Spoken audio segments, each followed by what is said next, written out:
Just when you think economic news is done for the year, the economy throws us a twist.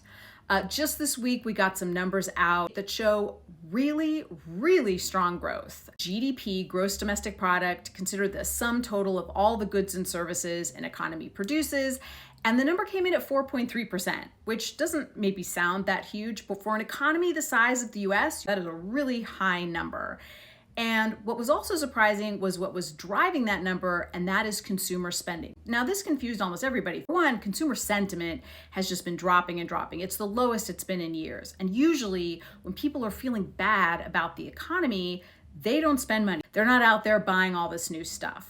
So this is an article that I just wrote for Bloomberg Businessweek on what I call the kind of through the looking glass economy that was 2025, meaning that nothing really added up and nothing made sense.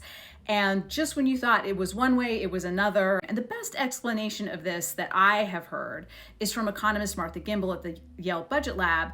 And what she said is sometimes if an economy is in a moment of transition, you'll see the numbers start to not quite add up because things are changing and evolving. So things aren't all headed in the same direction. There's not a clean narrative about what's going on in the economy. With GDP specifically, there are a couple really interesting things to notice. In the report also, they talk about real disposable income. Real disposable income is just the amount of money that we have left over after all of our bills are paid.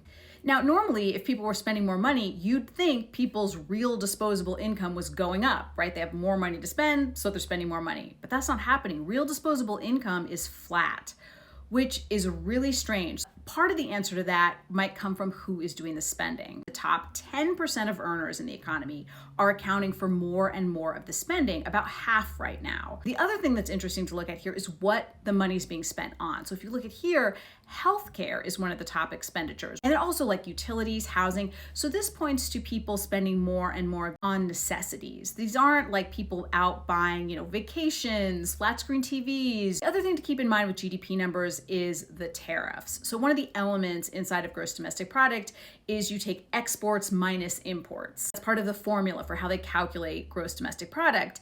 And because of the tariffs, the imports coming into the US are drastically reduced. That kind of bumps up GDP. But in my opinion, this is a really fitting way to end this year with yet another economic data curveball that doesn't quite square with the story that we're hearing or the experience that we're feeling on the ground. We should start to see an economy taking shape a little more, maybe more clear narrative through lines in 2026 as a lot of these directional changes, our economy is going through a lot of these transformations, start to develop more and solidify.